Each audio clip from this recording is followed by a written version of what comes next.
बिस्मिल्लाहिर्रहमानिर्रहीम, अस्सलाम वालेकुम। बस समझ लीजिए कि चंद सेकंड्स का वक्फा था। आज इजराइल का आर्मी चीफ उड़ चुका होता, लेकिन बस आप ये समझे उसकी किस्मत अच्छी थी। ये मनाजिर जो आपकी स्क्रीन पर चल रहे हैं, ये इजराइल का आर्मी चीफ गुलानी ब्रिगेड में आया है और उसके चेहरे का खौफ और नर्वस और मायूसी ये बता रही है कि किस तरह वो आखिरी लम्हात में मौत को चकमा देकर यहाँ पर पहुंचा है। वरना जो कल रात को हो गया है वो इजराइल की तारीख में हुआ नहीं है, लेकिन जो हकीकत टीवी आपको चीजें बताने जा रहा है, आपके रोंगटे खड़े हो जाएंगे। देखिए, कल रात को टारगेट ये बंदा था, आर्मी चीफ था और ये गुलानी ब्रिगेड में मौजूद था। जब ये हमला हुआ है, जो तबाहकुन हमला था, आप मनाजिर देख सकते हैं कि देखिए इजराइल के मीडिया और ये तमाम चीज़ों उनको असल बात बताने की इजाज़त नहीं है। 100 से ज़ायद, इन्होंने 70-80 के करीब फिगर दिया है, 100 से ज़ायद इनके फौजी थे वहाँ पर जो खाना खा रहे थे। खाना खाते हुए ड्रोन्स और मिसाइल आकर लगे हैं, जिसके बाद चिथड़े उड़ गए हैं, तबाही हो गई है, खाना भी फिजा में, ये लोग भी। इतना बुरा ये हमला था, इतना एक्यूरेट हमला था। इस सवाल ये पैदा होता है कि टारगेट कौन था। टारगेट असल में सारे थे और साथ आर्मी चीफ। आर्मी चीफ करीब था, इनके पास सारे इंटेलिजेंस मालूमात थी कि यह आर्मी चीफ भी मौजूद है, यहाँ पर ये लोग भी मौजूद है, इतने बजे खाना खाएंगे। बस आर्मी चीफ की जाहिर सी बात है जिंदगी अभी थी तो वो बच गया। अब इस सूरत हाल में उसको पता है कि आज नहीं तो कल मुझे टारगेट करेंगे। अगर वो यहाँ तक पहुँच सकते हैं कि मैं यहाँ पर मौजूद था और यहाँ पर इस वक्त खाना खाया जा रहा है, या ड्रोन या मिसाइल आएंगे और सिस्टम को जैम करना है, तो फिर आप सोचो किसी भी वक्त तबाही हो सकती है। लेकिन सवाल ये है कि क्या अब दो चीजें सामने आ रही हैं। इजरायली कह रहे हैं कि जी ये मिसाइल भी थे और साथ ड्रोन थे।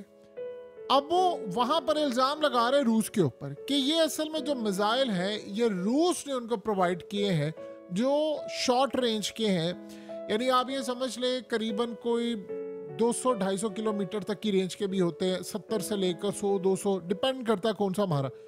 अब वो कह रहे हैं वहां पर कि जी रूस ने ये सारा काम किया है और रूस ने अब ये फैसला कर लिया है कि उन्होंने पूरी तरह इसराइल को तबाह करना, तो उन्होंने हिजबुल्लाह को दिए हैं मिसाइल।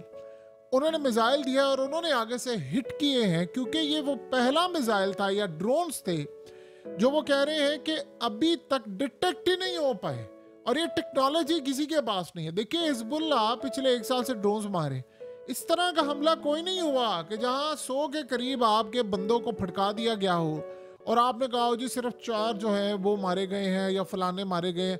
मरने वालों की तादाद बहुत ज्यादा है, जो जख्मी बचे हैं वो भी आप ये समझ लें कि बस वो ना जिंदा में है ना मुर्दों में है। अब ये सीन हुआ है कि क्या वाकई रूस ने इनको दिए हैं। देखिए रूस इस वक्त हिजबुल्लाह को खत्म होते नहीं देख सकता, क्योंकि आपको पता है कि इजराइल के मिनिस्टर ने ये बात कह दी है कि दमिश्क आ रहे हैं।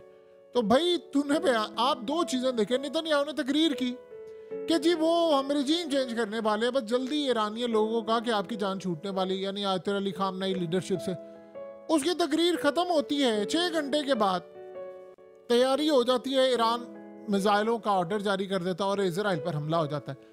फिर इसराइल का मिनिस्टर आता है और वो आकर कहता है कि जी बस हमने दमिश्क से लेकर इस सारे ममालिक तक जाना। आपने किसको पैगाम दिया है? आपने रूस को पैगाम दिया है। आपने दमिश्क में हमला किया है तो किसको पैगाम दिया? तो रूस को कहा था कि हम आ रहे हैं, तुम्हारा बाप भी नहीं रोक सकता। अगलों ने वो काम किया है कि आप सोच भी नहीं सकते। अब इसराइली चीख रहे हैं, उनके मीडिया पर उनके जो डिफेंस एनालिस्ट है सारे और सारा उनके जितने लेवल पर कह रहे हैं जी ये असल में मिसाइल जो था ये अनडिटेक्टेबल था, ये डिटेक्ट ही नहीं हुआ, ना कोई सायरन बजा है।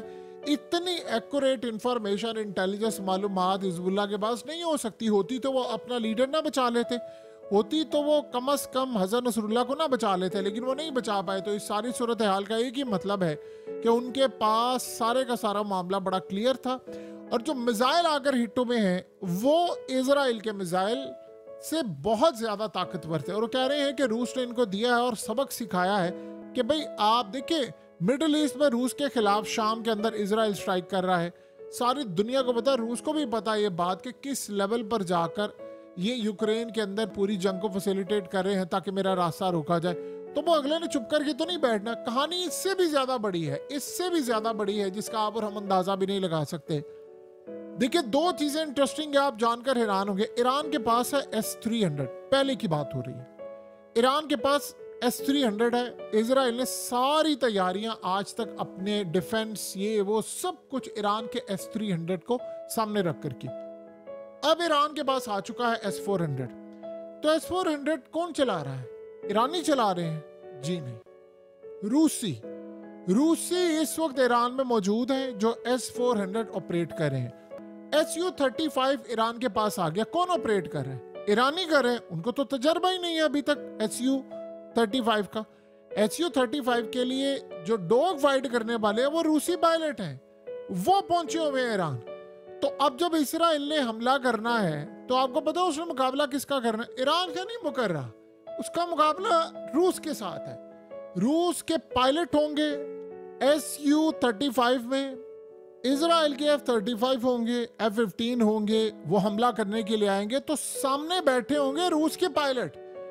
Su-35 में डॉग फाइट होगी इजरायली पायलट्स और रूसी पायलट के दरमियान। मिसाइल वो मारेंगे तो ऑपरेट करेंगे S-400। अब आप ये बात ज़हन में रख लें कि रूस कभी ये नहीं चाहेगा कि Su-35 और S-400 तबाह हो जाए। देखिए, बेशक ईरान को मिसाइल मारने का तजर्बा है, बेशक प्रॉक्सी का तजर्बा है। डॉग फाइट में Su-35 आप उनके साथ मुकाबला करने जा रहे हैं जो F-35 साल से चला रहे हैं, जिन्होंने इतने स्ट्राइक किए हैं कामयाबी के साथ। ईरान में उन्होंने हिजबुल्लाह को भी मारा है, लेबनान में उन्होंने, शाम में मारा है, हर जगह उन्होंने स्ट्राइक किया। तो इजरायली पायलट बहुत ट्रेंड है, उनको पता है। हत्ता कि ईरान की कैपेबिलिटीज जितनी मर्जी अच्छी हो, लेकिन इस मामले में रूस रिस्क नहीं ले सकता और वो चाहेगा कि हमला नाकाम हो तो फिर दुनिया के अंदर डंके बजे रूस के। सो अब जो सूरत हाल पैदा हो रही है वो बड़ी इंटरेस्टिंग है।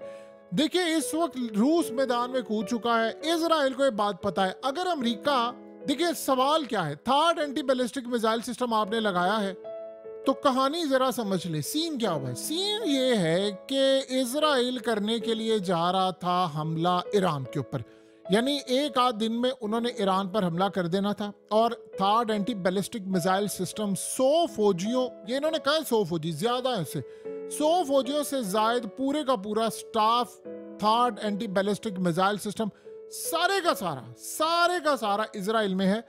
और अब सीन ये है कि बस एक आध दिन के अंदर उन्होंने ईरान पर हमला कर देना था, यानी वो ईरान पर हमला करने के लिए जा रहे थे और बस वो तैयारी में थे। आखिरी मराहिल था कि उसके बाद जाहिर सी बात है उन्होंने ईरान पर हमला करना है, ईरान ने जवाब देना, तो third anti ballistic missile system ने काम करना था। लेकिन खेल बड़ा दिलचस्प हो गया और बड़ा ही अजीबोगरीबी हो गया। खेल ये दिलचस्प हुआ कि इंटेलिजेंस मालूमात इनको मिली और वो मिसाइल और ड्रोन्स भी मिले। फिर उसके बाद सीन ये हुआ कि उन्होंने कहा कि अब हम हमला करेंगे। और ये हमले के बाद अब कम अज कम इजराइल का जो स्ट्राइक है ईरान के ऊपर, वो फिलहाल कुछ अरसे के लिए या तो टल गया है या खत्म भी हो सकता है। खत्म तो खैर नहीं होना, सारी जिंदगी इन्होंने करना ही करना, मौका तो जब मिलेगा, क्योंकि उन्हें लड़ाई तो करनी है। तो इनको आखिरी लम्हात में पता था कि ये हमला होने वाला है, इन्होंने पलटकर हमला कर दिया। अब इससे होगा क्या? अब ये बात आपको देखिए, हिजबुल्लाह ने जब अपना ड्रोन उड़ाया था तो उन्होंने इनको बड़ा क्लियरली कहा था कि भाई नीचे जो कुछ हम उड़ाने जा रहे हैं, और साथ ही उन्होंने कल तमाम हाइफा के रेजिडेंट्स को कह दिया है कि आपकी खैर इसी में है, निकल जाए यहाँ से, हम नहीं छोड़ेंगे। अब देखिए हुआ क्या कि इजराइल ने उनको कहा कि आप बेफिक्र हैं, हिजबुल्लाह का मुकाबला करेंगे। उन्होंने कल ट्रेलर नहीं, पूरी फिल्म चला दी।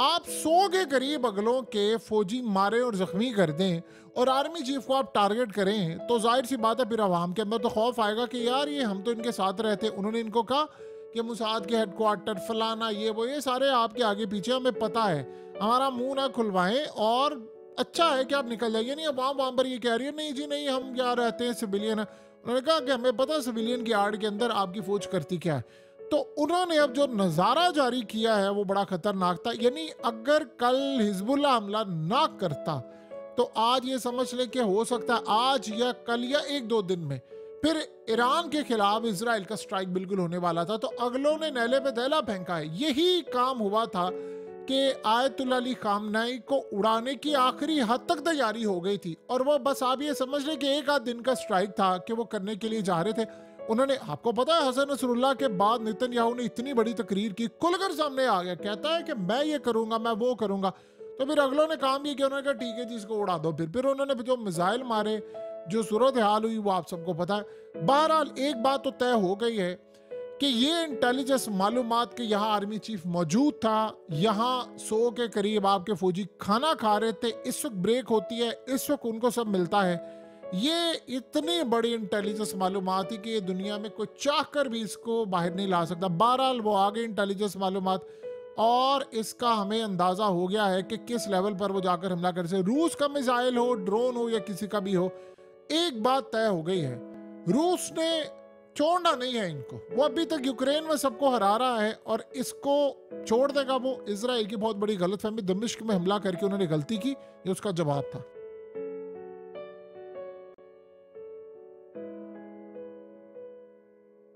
हकीकत टीवी को सब्सक्राइब करना मत भूलें, वीडियो को लाइक करें, शेयर करें और कमेंट सेक्शन में अपनी राय का इजहार जरूर करें।